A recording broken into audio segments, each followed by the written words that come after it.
Should I have a trigger warning on my book? Should I have a trigger warning on my book? Should I have a trigger warning on my books? Honestly, my opinion on this has fluctuated as an author and a reader over the last several years, and a lot of that has to do with some classes I've taken as an educator and reflecting on the things I learned in those classes and how they relate to the development of my characters. Yes, we're talking about some childhood developmental things, and we're revisiting a course I did a while ago called Aces for Authors, and what might be triggering to you might not be to your readers, and vice versa. Let's have a chat about 10 things you can ask yourself as to why.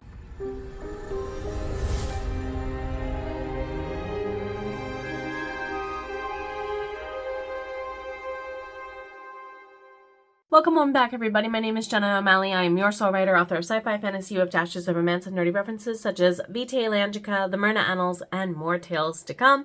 I am also a certified teacher, and as part of that journey, I had to go through a lot of professional development in order to keep my certifications renewed every few years, to the tune that I have basically completed minus one secret math class. I've basically completed 2 masters in education, one of which basically says I do good at teaching neurodivergent peoples and peoples whom have lived through domestic violence and more how to read and write good, because a lot of what we go through does impact our ability to translate the world around us into words. And that is pretty much what, from a developmental reading, writing point of view, special education, gifted education point of view, that's the focal point of my master's. So, or of my second master's, I really should say. Some of the classes literally were on things called ACEs, Adverse Childhood Experiences. Now, these 10 categories can help you look at your character development in ways that not only makes them more relatable to the reader, but might also make you realize that your writing is way more dark and triggersome than you thought. Yeah, making my Aces for Authors course, which I'm thinking of bringing back for re-up here on the membership as one of the courses that could come back in the next year. You face your own shadow, and then you end up telling stories from the perspective of your own shadow in that course big time. So the 10 categories, what are they? Number 1, the first category asks, did you feel as a child that you or your character didn't have enough to eat, had to wear dirty clothes, or had no one to protect or take care of you? Now, this can be temporarily. It can be your whole childhood. It could just be by circumstance of a natural disaster. Not necessarily a man-made situation could apply as the answer to all of these, okay?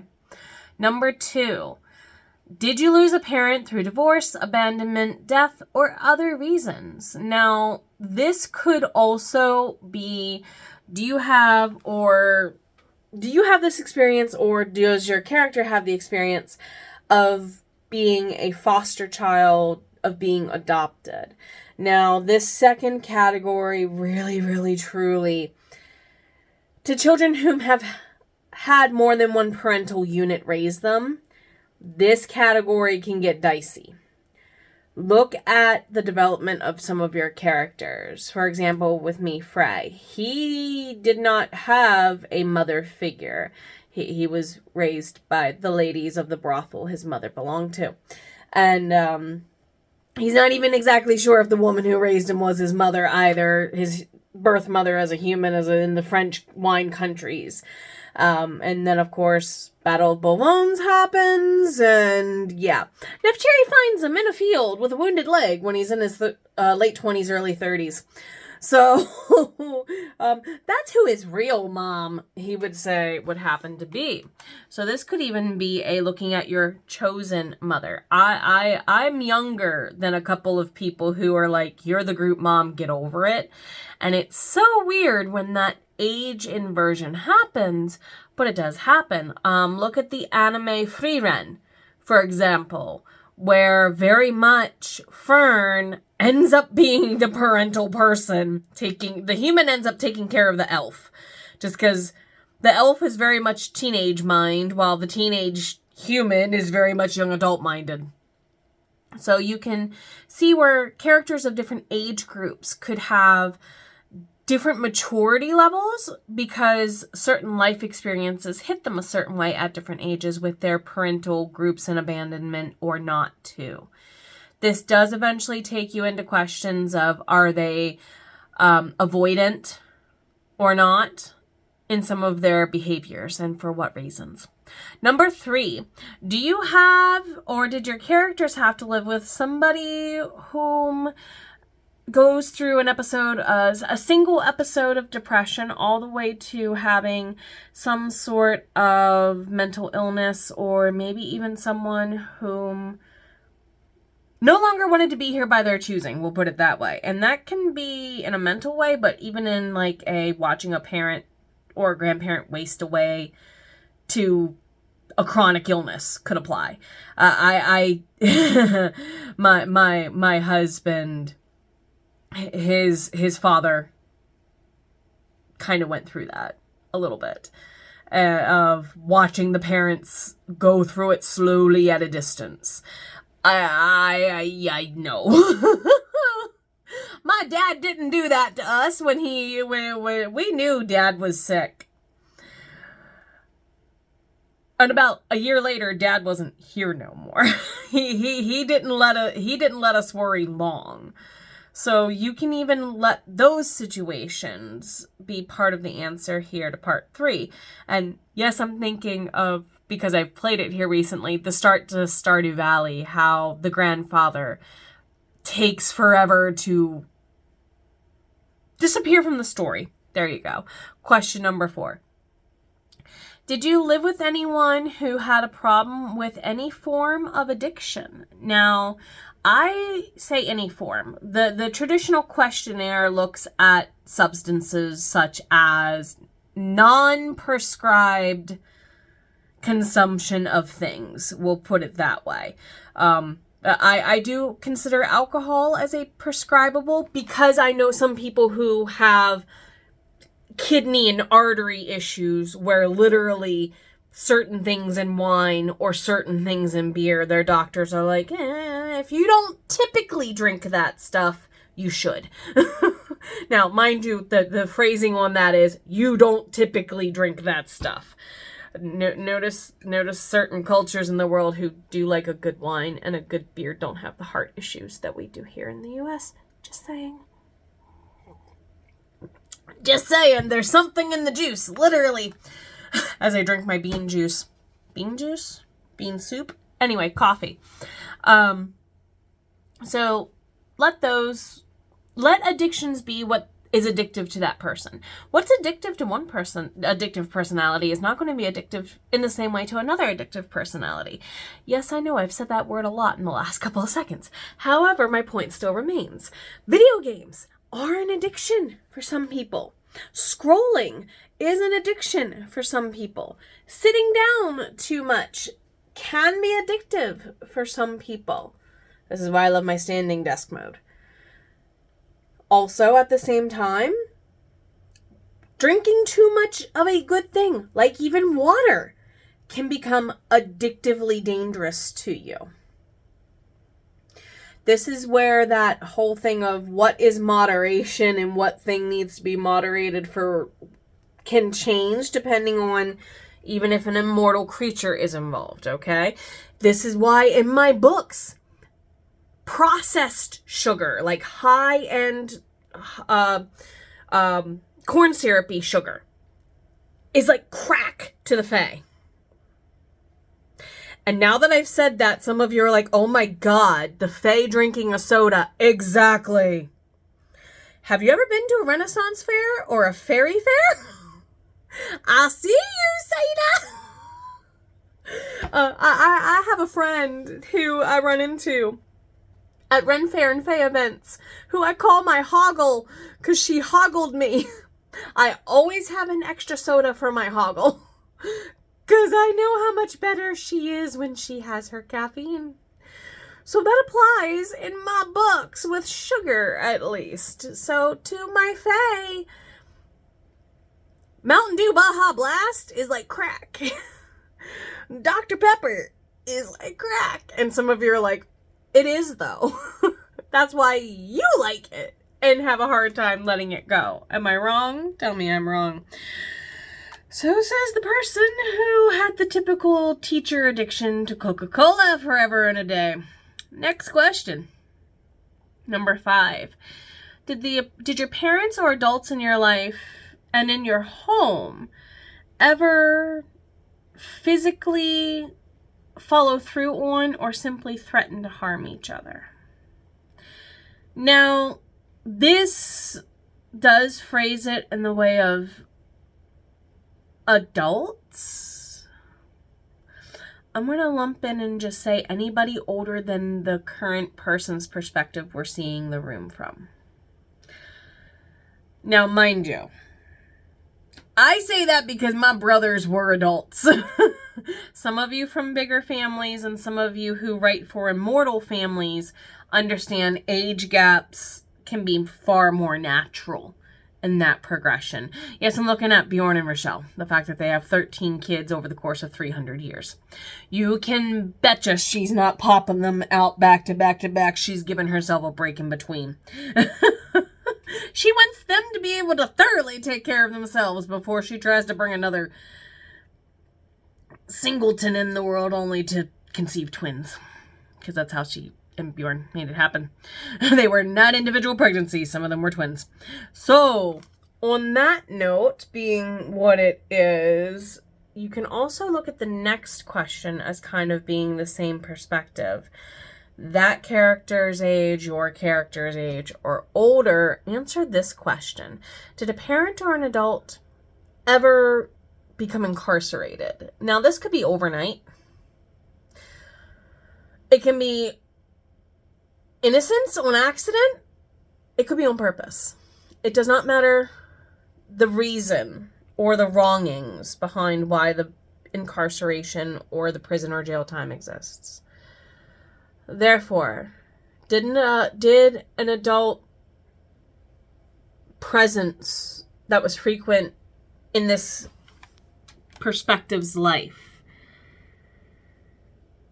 were they foul-mouthed?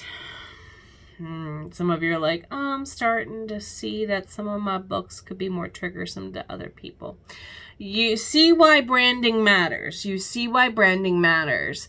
People who know me from my YouTube channels here are often quite shocked when they go and read my books and they're like, Jenna, your books are not as cheery as you. No, because writing is therapy. The next to last question asks, did anyone in your family make you ever feel like you deserved special treatment? Now, special treatment can be viewed in multiple angles here. Special treatment can be positive. Special treatment can be negative because there can be positive consequences and there can be negative consequences. And there can be positive punishments and there can be negative punishments, believe it or not. Yeah, an entire course on the psychology of rebuilding the brain from that. Teaching children who live with narcissistic parents was basically the subject of the whole course, but we explored those nuances. And I can really say that the one thing we said more than not in that course is normally people who are seeking special treatment often have a reason. And it's not because we were programmed to think that way. I in no way think I'm special. So says the person who's literally was 5 seconds before pushing go on this video about 14 minutes ago. Said, who are you kidding? Why are you bothering opening your mouth? Imposter syndrome, hello. So you can see where the ripple effects of that special treatment are not always a good thing. My parents believed that girls deserved a special treatment different than boys, and not in a good way growing up. You are to be seen, not heard, preferably not seen unless you're cleaning something. Yes, I heard that a lot growing up. Thank goodness. The one time someone said that to my brother's daughter, my niece, she punched them. So, curse broken is what I told my brother. I said, don't you dare yell at that little girl, because I would have told her to do the same thing. Still proud for you for that, Sammy. Anyway, if you didn't know, my niece's name is Sammy. That's what I call her. I'm the only one allowed to call her Sammy. And she let me know that recently. Noted. I understand. I'm only allowed to be Jenny to one person. Anyway, so you can see where you can have a ripple effect throughout the family and decide who's the generational curse breakers based on who did or did not get certain special treatments.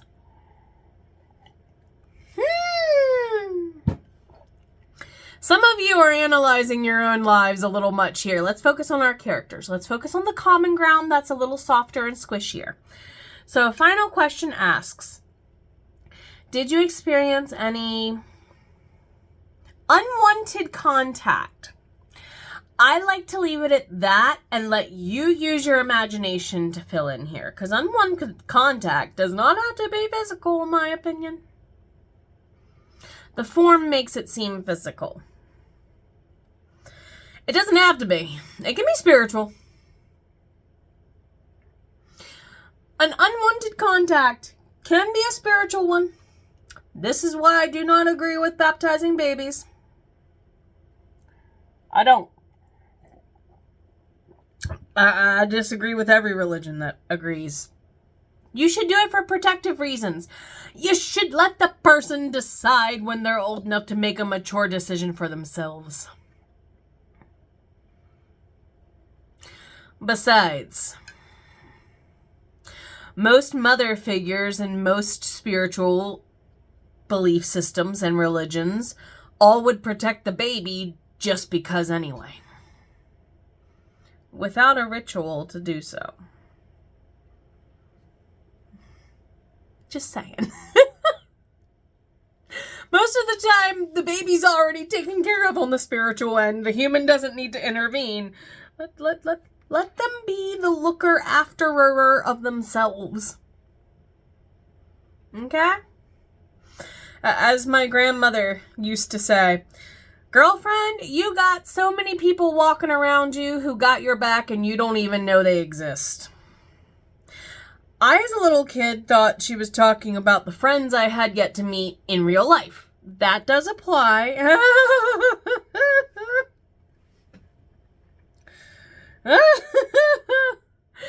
all my witchy woo-woo ladies and warlocks listening to this just giggled and chuckled.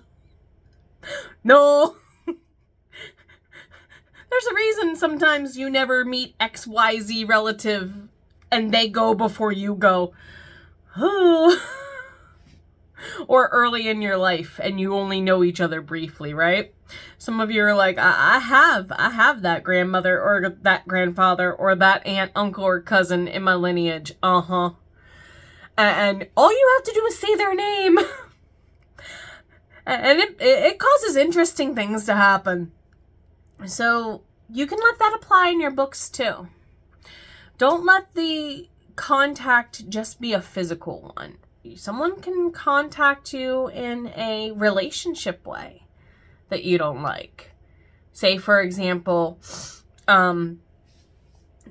Ian's the Baroness in my books. The woman who Ian thinks is his mom.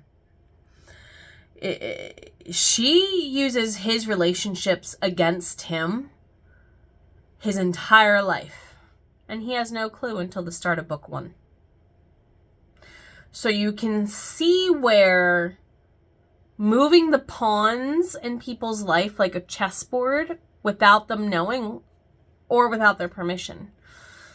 How many of us know of parents in our family or parents of people that we work with or just Hello, fellow teachers listening to this. You know which students and parents are coming to mind who really, really should not have that power over the younger people in their lives. So, there's always a ripple. These adverse situations do not happen in a vacuum. They can be caused by a natural disaster. A fire, a bad storm, an avalanche, a blizzard locking you in way too long. It can be something as simple as it started with a broken ankle and everything went downhill from there. Some of my first groups of seniors I taught, now mind you, they graduated in 2012? Yes. So, they're going to be 30 here in a couple years. Yikes. Anyway, because they're literally, I was literally 27, 28-ish. Because I got my master's and then started teaching. I didn't teach during my first master's. And they're going to be turning 30 in the next couple of years. And a couple of my kids who had something common for an athlete, a torn ACL, torn MCL, something where they needed a corrective surgery for an injury, basically. That happens more often than people think. Some of them are now fighting opioid addictions in their 20s. Because of how cruddy the healthcare is in West Virginia, where most of them live. So, how does something that's a risk of a common occurrence become a snowball-style avalanche in your characters' lives? These adverse things can be tiny. A really nasty thunderstorm ripping off one window in your house can just be as traumatic to one person's system as the entire roof getting ripped off. So, waking up in a bed full of spiders as a child can be just as dramatic as walking into a spider web for some people. So, know your characters. Know what the plot is throwing at them. And know what their systems cannot handle. So that way you can play on that side of the tension bar and make them find out what they can really handle all the more. You know, kind of like humans. Because we do go to fantasy to escape and learn all the more about ourselves. Are you taking care of yourself? You better be taking care of yourself. I have a lot of cool things going on. Check out, if you made it this far, first of all, let's go ahead and give a smiley emoji of any kind you would like in the chat below. And I have a lot of cool things coming down the pipeline. More about Take Back the Veil, a virtual vendor market. More about our next set of workshops here. There's also JennaTheSoulWriter.com/events, where there's a Google Calendar and you can track all the cool things I have going on in person and not, because Monster in the Mountains, Take Back the Veil, they're allowed to happen at the same time. See you here in a little bit.